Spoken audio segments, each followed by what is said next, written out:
中共中央政治局委员、中央外事工作委员会办公室主任王毅18号在同美国国务卿布林肯进行非正式接触时，表明了中方在所谓飞艇事件上的严正立场。如果美方执意借题发挥、炒作升级、扩大事态，中方必将奉陪到底，一切后果将由美方承担。同一天，王毅在慕尼黑安全会议答问与会嘉宾时，再次批评美国用导弹打下飞艇的行为匪夷所思，近乎歇斯底里，是100%滥用武力。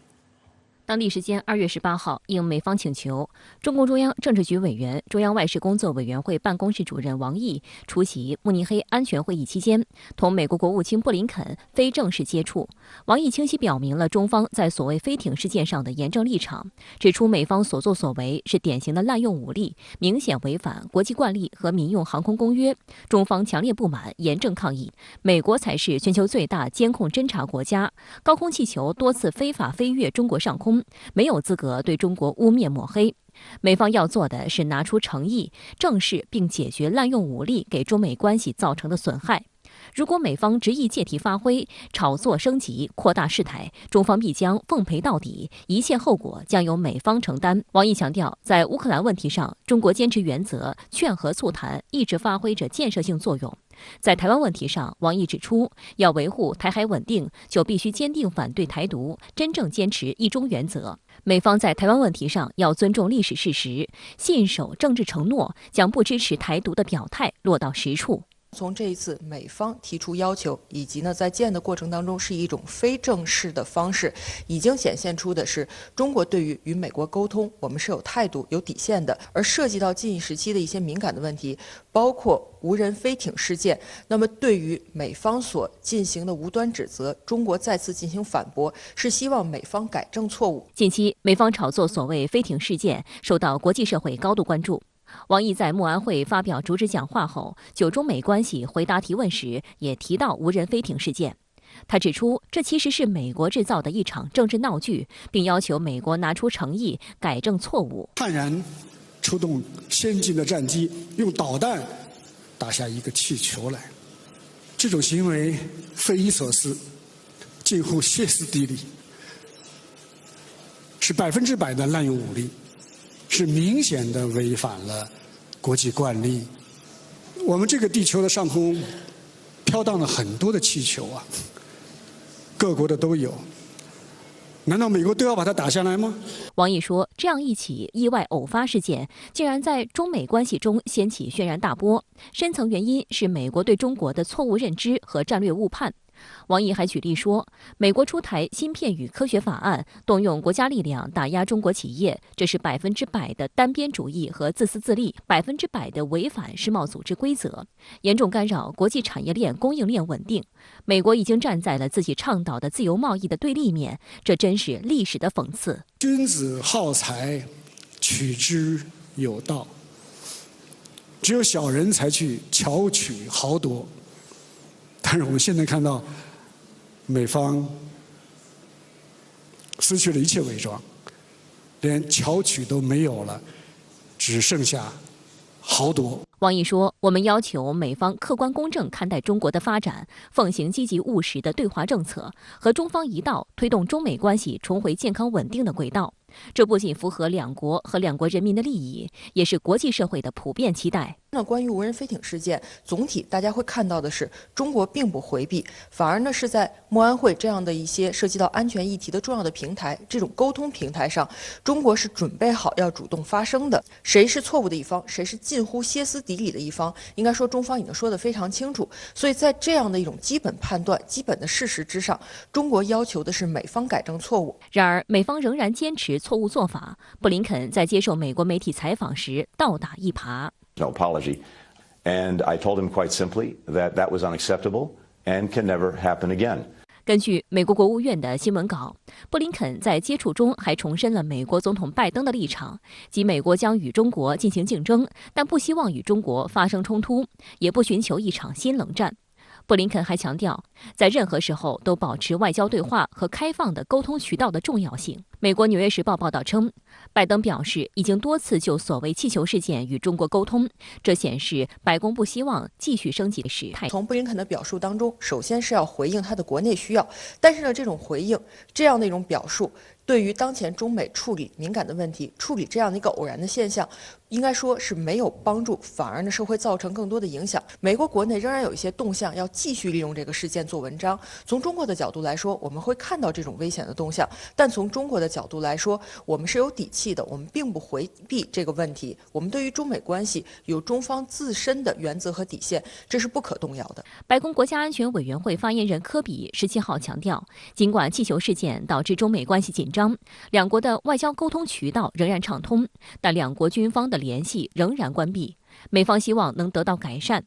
去年8月，美国众议院前议长佩洛西窜访台湾后，中方宣布取消安排中美两军战区领导通话，取消中美国防部工作会晤，取消中美海上军事安全磋商机制会议。美国呢是不断的有小动作、大动作，肆意的对中国进行打压围堵。另外一方面呢，美国又希望所谓稳住中国，防止关系失控，而军方层面的沟通，在美国看来是十分重要的。所以现在呢，涉及到两军之间的交流，涉及到近一时期中美之间关系的波动，包括一些高层级往来受到影响，美国仍然在故伎重演，试图呢先把责任推向中方，让中方进行改正，避免自己改错，反而呢是得寸进尺。这都是美国的一系列的设计和具体要达成的目标。当中国识破了这种伎俩之后呢，是绝对不会落入美方的套路和陷阱的。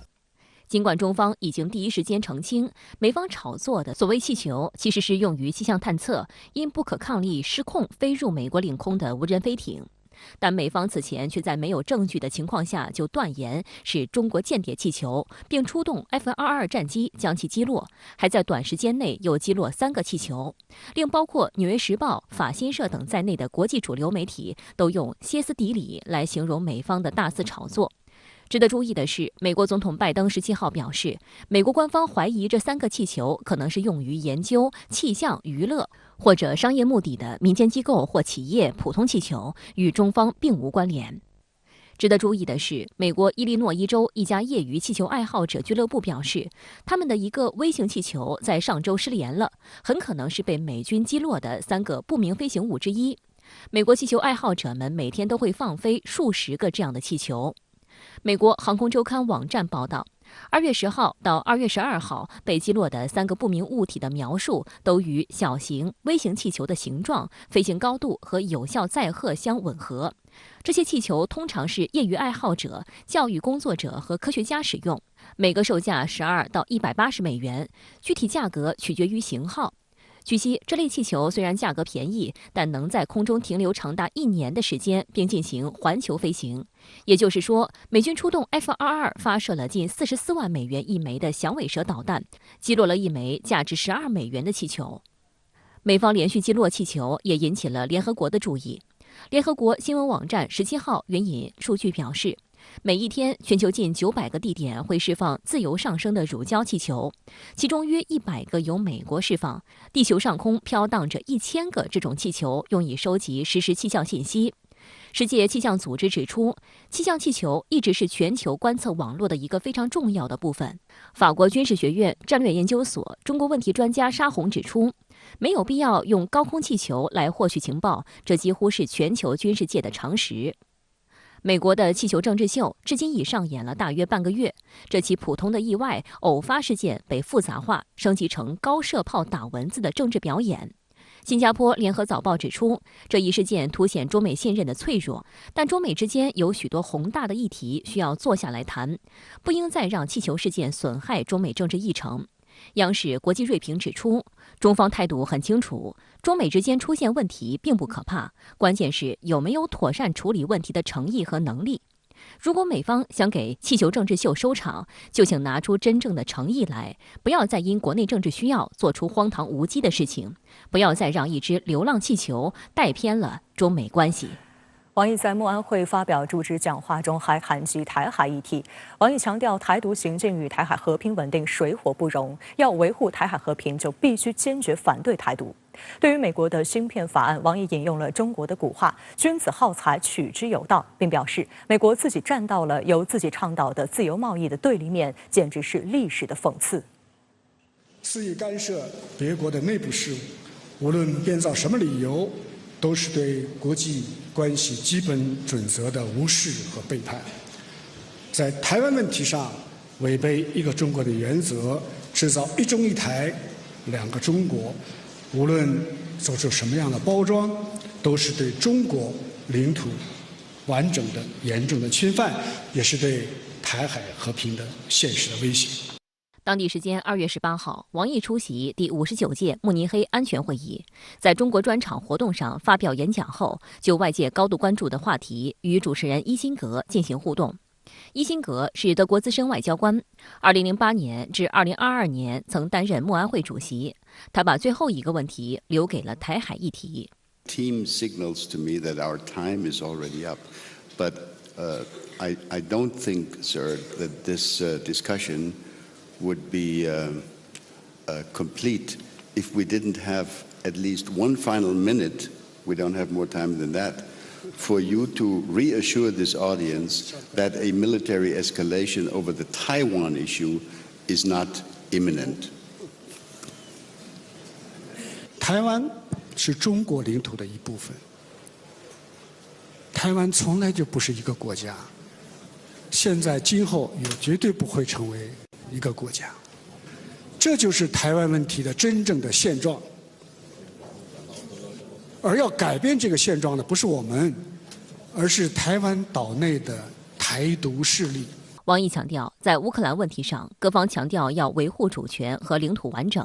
在台湾问题上，也同样要坚持这一原则，坚决维护中国的主权和领土完整。在重大问题上，不能搞双重标准。王毅表示，台独行径与台海和平稳定水火不容，要维护台海和平，就必须坚决反对台独，必须坚定奉行一个中国原则，这也是国际社会的共识。对于岛内的台独势力而言，那么外部势力的一个介入，那么某种程度上对它会有一个非常大的一个策动，包括引导的这样一个功能。所以说，双方之间的这样一种勾连啊，这样一种共同的向前的这样一种冒进，那么这是我们看到对于当前的台海和平稳定，对于当前的两岸关系，实际上共同构成了一个最大的一个障碍。进入2023年以来，美国及蔡英文当局继续大幅推进美台勾连，在多领域通过连串切香肠动作，不断强化美方对台湾地区的控制与渗透。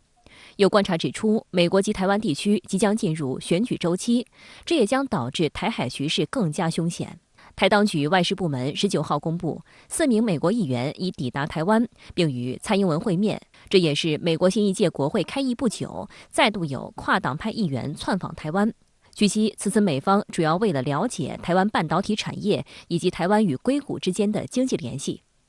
另据英国金融时报引述5名知情人士的话称，由吴钊燮和顾立雄带领的台湾代表团周末窜访美国，将与白宫首席副国家安全顾问范纳举行所谓安全对话。据悉，地点不在华盛顿，而是在附近的阿灵顿。值得注意的是，多家西方媒体报道，美国国防部负责中国事务的副助理部长蔡斯17号窜访台湾，成为拜登总统任内迄今赴台的最资深防务官员。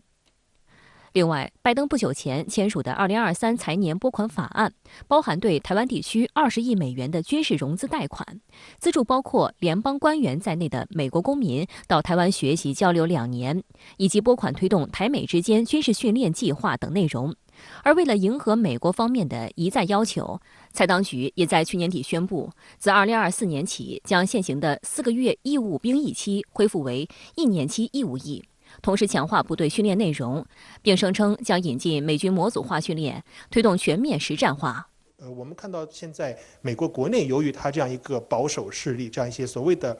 反华挺台的力量，不断的去扩大他们的声音，不断的去塑造舆论，不断去影响政策。特别是我们看到近一段时期以来，美台之间在这种所谓的基于包括高层互访的领域，包括军事勾连的领域等等，这样一些非常重要的敏感的一些问题上，那么不断的有大量的这样一些试图去越格破线的这样一些挑衅的行动。多年来，美国政府持续向中国台湾地区出售武器，次数越来越多，金额越来越高，武器越来越先进。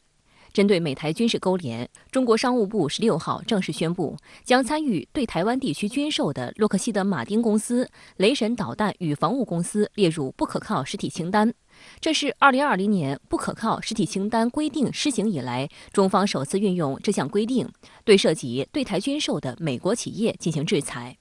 公开资料显示，洛马以开发与制造军用飞机闻名，是售台武器数额最大的军火商，包括台军新购的66架 F-16V 战机，现以 F-16 战机的性能提升，爱国者3导弹、标枪导弹等都是洛马的产品，而台军使用的多型导弹多为雷神公司的产品。我们也看到中方在这个包括法律武器上，在经济的这个手段上，也是有相当多的这样一些新的一些工具箱。那么相应的，我们看到这些年来也都是在实践中也是有非常明显的这样一个效果。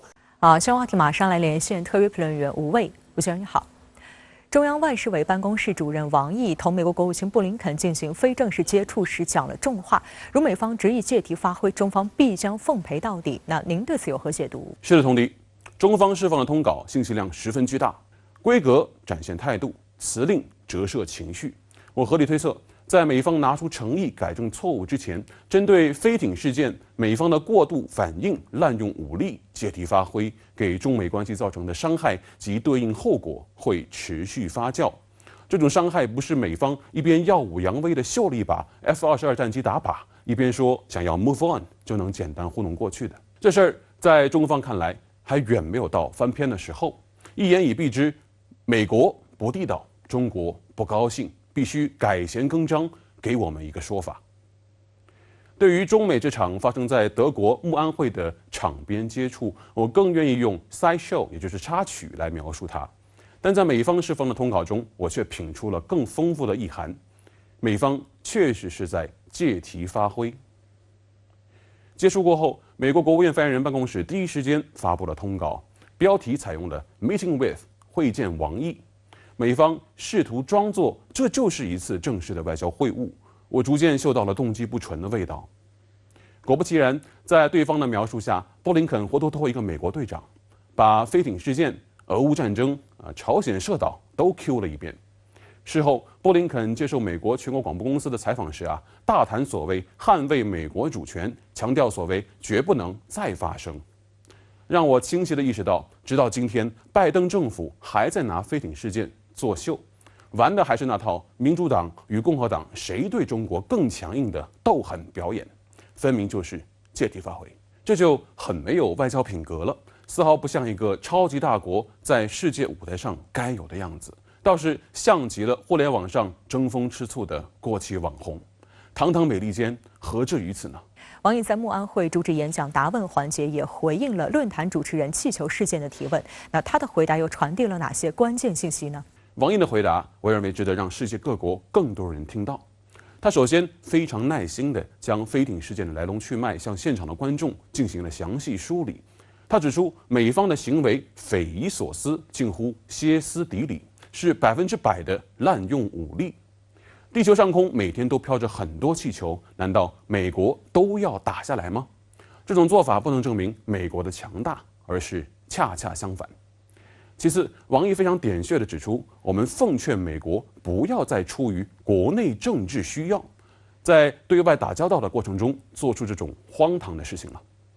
这句话点破了飞艇事件美方过度反应的根本动机。在飞艇事件刚刚发生那几天，我曾评论到，美国两党恶斗的外溢效应已经严重影响了美国的外交政策制定，甚至在一定程度上劫持了美国政府的外交取态。如果美国只要一到选举季就把中国这个靶子竖起来攻击一番，政客上台之后不思修补中美关系，变本加厉的恶性竞争再收割一波注意力，那中美关系又怎么可能回到正常健康的轨道上来呢？一个伤口反复破损，迟迟得不到愈合，长久下去不仅留疤，还可能会癌变。我希望拜登政府的歇斯底里只是对美国政坛某种表演型人格的拙劣模仿，可千万不要演着演着，把自己、把整个美国都绕进去了。王毅在答问时也被问到台湾问题，台当局近来也与美方勾连不断，那您对此怎么看？慕安会一直以来被视为西方抱团取暖、展现团结的舞台，更多的关注欧洲的地缘政治问题。最近几年已经有点北约家庭会议的趋势了，主题一直聚焦乌克兰危机。但这一次，德国媒体非常敏锐地指出，远道而来的中国客人更吸引眼球注意。我觉得这折射了一个趋势，那就是欧洲许多国家在美国的引导下开始建构所谓台湾问题乌克兰化的议题勾连。这是一个非常毒辣的议程设置，它的底层逻辑在于营造中国的所谓侵略者形象。它不仅混淆了台湾问题是中国内政，更是暗暗赋予了台湾所谓国格。王毅非常敏锐，由于时间有限，他没有展开，而是直截了当地点破台湾问题的真正现状，那就是台湾自古以来就是中国的一部分，从来都不是一个国家，也绝不可能成为一个国家。那么究竟是谁在改变台海现状呢？是台独分裂势力。请注意，在这里王毅没有用台独分子的传统表述，而是使用了台独分裂势力。我们可以合理推测，这个势力不仅仅存在于台湾岛内，还活跃在中国境外，他们相互勾连、拉帮结派，自成一股势力。王毅说，台独行径与台海和平稳定水火不容。在我看来，这种行径无论是来自岛内还是来自外部势力，都将与和平稳定水火不容。此外，王毅还特别点出，当大家在讨论乌克兰局势时，都反复强调要维护主权和领土完整，那么在台湾问题上也同样要坚持这一原则，坚决维护中国的主权和领土完整。在重大问题上不能搞双重标准。我留意到布林肯在见王毅时明确提及了美国的一中政策没有改变，强调台海和平稳定的重要性。但我们看到的却是美国政府一次又一次的说一套做一套，倒是有点生怕台海过于和平稳定了。到底是谁在期待又一场战争爆发呢？王毅明确告诉布林肯，要维护台海稳定，就必须坚定反对台独，真正坚持一中原则。真正坚持4个字很能说明问题。我想，如果时间充裕，王毅应该可以很全面地回答伊申格尔的提问：台海紧张局势是否真的迫在眉睫呢？完全看台独分裂势力是不是真的要把事情做绝。台独行径与台海和平稳定水火不容。好，谢谢吴伟先生在线和我们分享您的观点，谢谢。俄乌冲突再次成为慕安会的焦点，美国副总统哈里斯就此发表极具煽动性的演讲，北约多国强调原武器的重要性。然而，冲突何时才能结束，好让欧洲重回发展经济的正轨，也令会场萦绕着一股焦虑气氛。中共中央政治局委员、中央外事工作委员会办公室主任王毅表示，中国将继续站在和平一边，站在对话一边，并强调劝和促谈，推动危机政治解决，而非拱火浇油。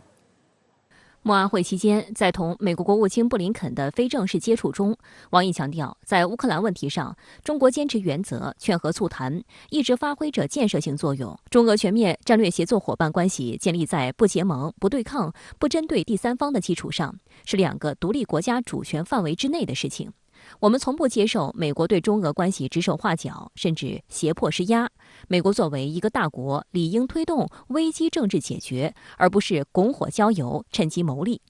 此前一天，王毅也就乌克兰问题阐明中方立场。中国不是乌克兰这场危机的当事者，但是我们并没有袖手旁观，我们也不做火上浇油的事情，我们更反对趁火打劫。中国做的，就像我刚才所说的，就是劝和促谈。我们将坚定地站在和平的一边，站在对话的一边。王毅强调，这场冲突不应再继续下去了。再过几天就是乌克兰危机1周年，中方将发表一份关于政治解决乌克兰危机的立场文件。这份文件将重申习近平主席的重要主张，包括各国主权领土完整都应得到尊重，联合国宪章宗旨原则都应得到遵守，各国合理安全关切都应得到重视，一切有利于和平解决危机的努力都应得到支持。我们将重申核战争打不得也打不赢，我们也呼吁保障民用核设施安全，反对攻击核电站。我们还将倡导共同反对使用生化武器。王毅强调，形势越是复杂，越需要采取冷静务实态度；战火越是严荡，越不能放弃争取和平的努力。中方希望与各方一道，继续致力于和平努力，争取早日实现和平。而美国却在慕安会继续火上浇油。Their actions are an assault on our common values, an attack on our common humanity. 舆论认为，哈里斯的演讲老调重弹、意识形态作秀意味十足。俄罗斯驻美国大使安东诺夫当天批评，华盛顿正试图通过指控俄罗斯危害人类罪来妖魔化莫斯科，并煽动乌克兰危机。毫无疑问，华盛顿发动此类袭击的目的是为自己助长乌克兰危机的行动辩护。值得注意的是，本届慕安会拒绝俄罗斯参加。智库机构美国视听声中心则发文指出，这样安排令慕安会失去了敌对国之间对话平台的价值。文章认为，今年俄罗斯和伊朗的官员缺席了1月在瑞士举行的达沃斯世界经济论坛，他们没有受邀参加将于本周末在德国举行的慕尼黑安全会议，这样的局面令人遗憾。慕尼黑会议标榜自己是围绕我们这个时代最大的外交和安全政策挑战展开高级别辩论的独一无二平台，但是代表着其中一种挑战的国家却没有外交官出席会议，这不大可能有助于化解这些挑战。虽然慕安会主席克里斯托夫·霍伊斯根辩解称，不希望慕安会成为俄罗斯开展宣传的讲台，但欧洲内部就俄乌冲突的分歧正在扩大。18号，匈牙利总理欧尔班在发表年度国情咨文時，再次呼籲歐洲國家不要與俄羅斯斷絕聯繫。Ezért fenntartjuk gazdasági kapcsolatainkat Oroszországgal, sőt ezt tanácsoljuk az egész nyugati világnak, mert kapcsolatok nélkül nem lesz sem tűzszünet, sem béketárgyalás。不少欧洲舆论承认，现在北约国家已经事实上参战。外界注意到，俄方在慕安会之前表示愿意与乌方和谈，但遭到拒绝。来自爱尔兰的欧洲议会议员米克·华莱士对此表示遗憾。华莱士还在一场议会辩论中表示，不可饶恕的是，西方领导人是多么乐意确保这变成一场没有尽头的战争。他还对潜在的核战争风险表示担忧。Western leaders are to ensure this becomes a war without end. Instead of calls for ceasefires, dialogue and peace talks, we are deepening Western involvement in the war with no apparent concern for the repercussions. Experts on both sides of the ocean say that this was madness and will lead to a possible breakout of nuclear war. Zelensky has been making the rounds, begging for more weapons, but not one word to say about peace. 而在慕安会举办的城市慕尼黑，也不断有德国民众抗议俄乌冲突外溢效应已经严重影响了他们的生计和欧洲前途。他们呼吁慕安会讨论和平谈判的路径，批评美国和北约不断拱火。Demos sind ja heute 20 Demos in München, die meisten mit dem Thema Frieden. Die einigende, übergreifende Meinung, dass man eben nicht mit einer Kriegseskalation den Frieden erzwingen kann. I think they do not talk much about peace. Just about more weapons. I think they provoke much more aggression, and and therefore nobody would calm down, would think about rationally, just more emotionally, and therefore all the things would escalate, in my opinion. 美国首都华盛顿也将于当地时间19号举行大型集会，数千人将前往白宫附近游行，呼吁通过和平谈判的方式解决乌克兰危机，并要求美国政府停止对乌克兰的军事支持。游行者的诉求包括不要再为乌克兰战争投入1分钱、解散北约、削减国防预算等。他们认为，美国人已经厌倦了政府花费巨额资金支持乌克兰，却一直忽视自己国内的问题。美国正在变成一个失败的国家。根据18号公布的战况，俄军继续在多个方向打击乌军人员装备。乌军则称，他们对俄军目标进行了打击。乌方还称，俄军集中主要力量在库皮扬斯克、巴赫穆特、阿夫杰耶夫卡等多个方向发动进攻。过去几周以来，俄罗斯加强了在乌克兰东部和南部的攻势。不过，各方预计的俄军真正的新一轮大规模攻势目前尚未展开。有报道称，相关攻势可能在3月进行。乌东战略要地巴赫穆特将是双方争夺的首要目标。分析人士认为，美国不允许乌克兰向后退，支持和参与的力度在逐渐增大，而俄罗斯也在扩充武装力量。目前双方的情况是，短期内谈不了，打不赢，也退不得。俄乌战事在短期规模和烈度继续升级已成必然。他们其实对这个欧洲的未来的这个前途，其实仍然还没有一个很清楚的、很真正可行的这样一种路线图。这应该说乌克兰危机对这个欧洲来说，它本身是一个很大的震撼，因为在此前呢，这个欧洲国家是难以想象说，在这个欧洲的土地上会重新爆发一场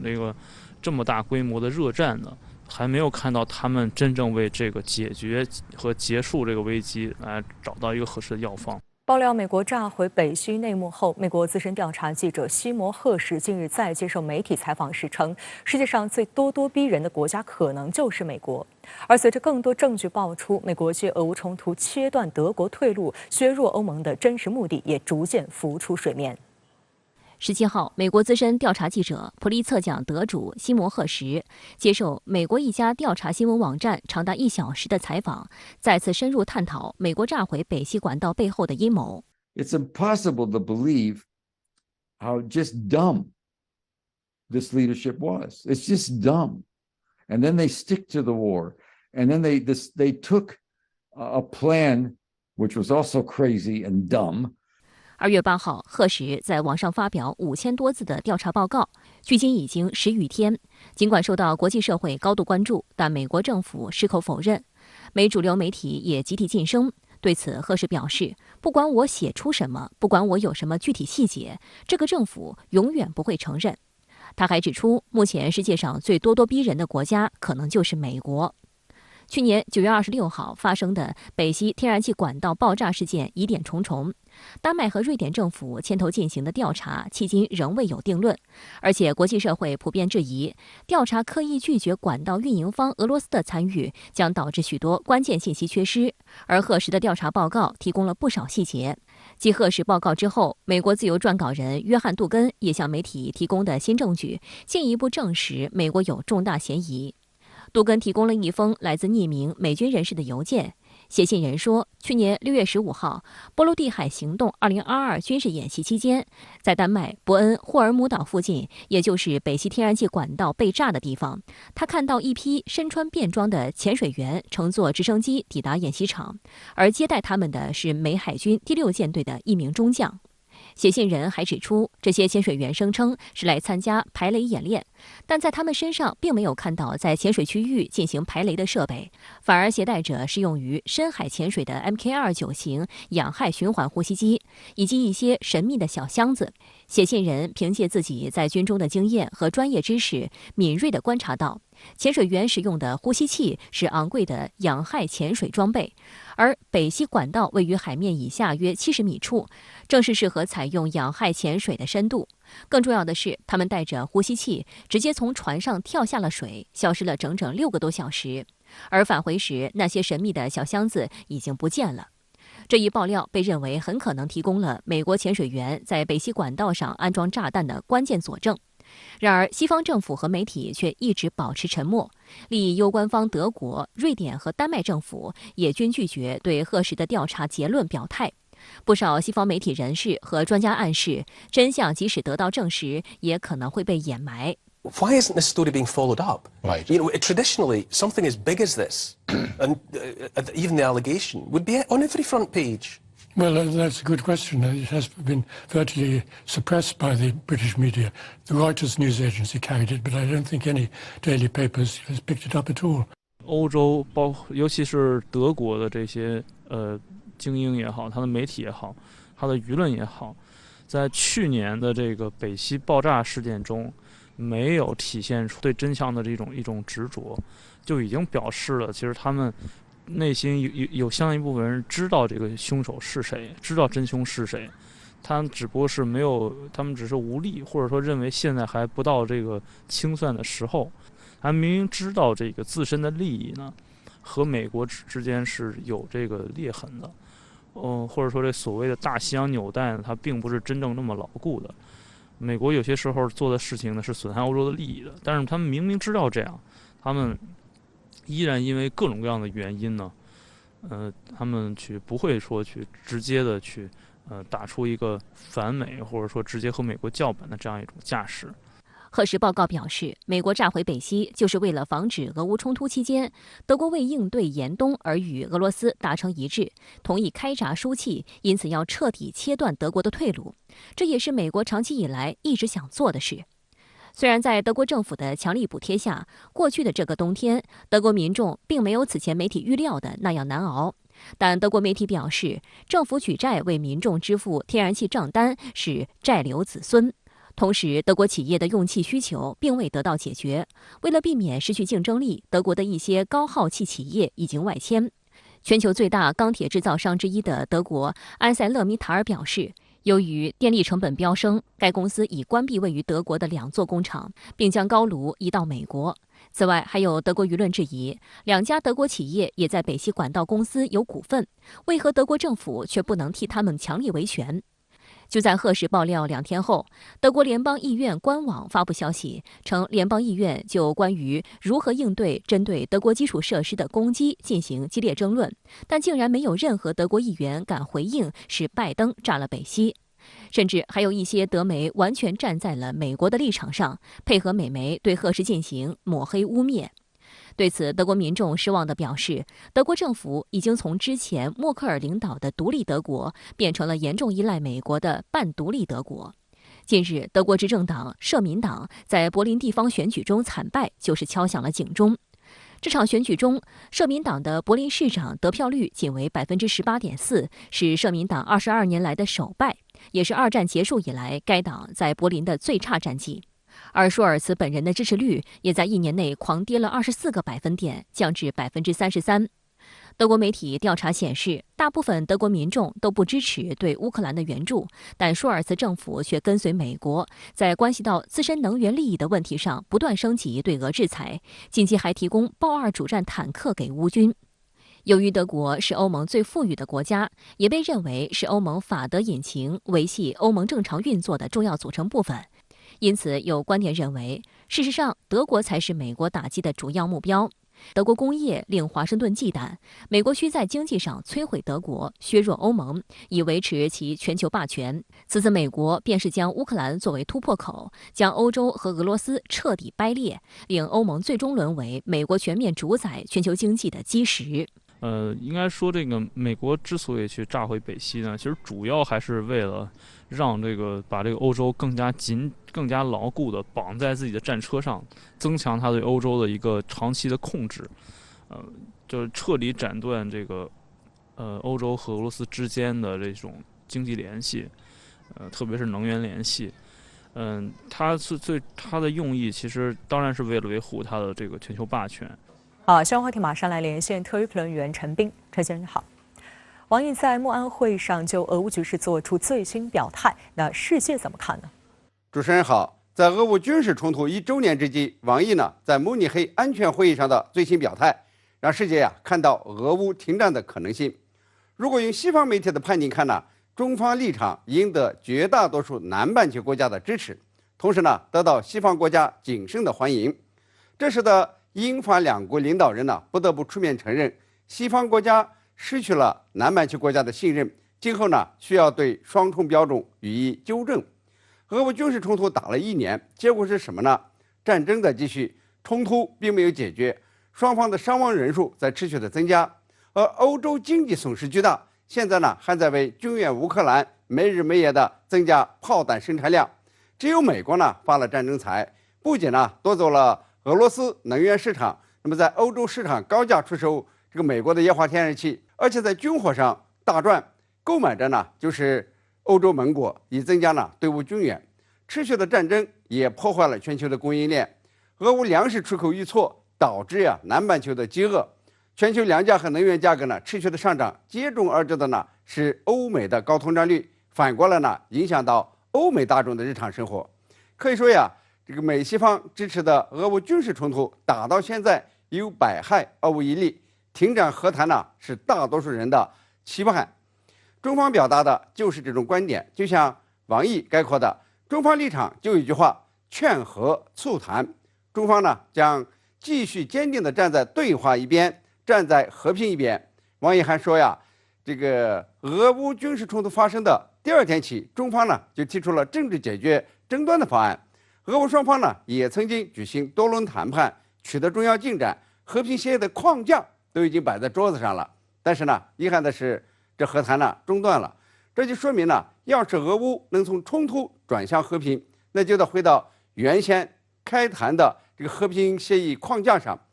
这对美西方呢降了大大的一军。你要是战争还是和平，如果选择和平，那就得从原点开始。欧洲国家呀对中方这个表态是持谨慎欢迎。那么除了呢中方反对使用核武以外，也是想努力的促成欧洲和平，尽快的终止这个俄乌双方的战争杀戮和破坏，尽快呢让欧洲从援乌攻俄的泥沼中走出来，去这个致力于解决自己的经济难题。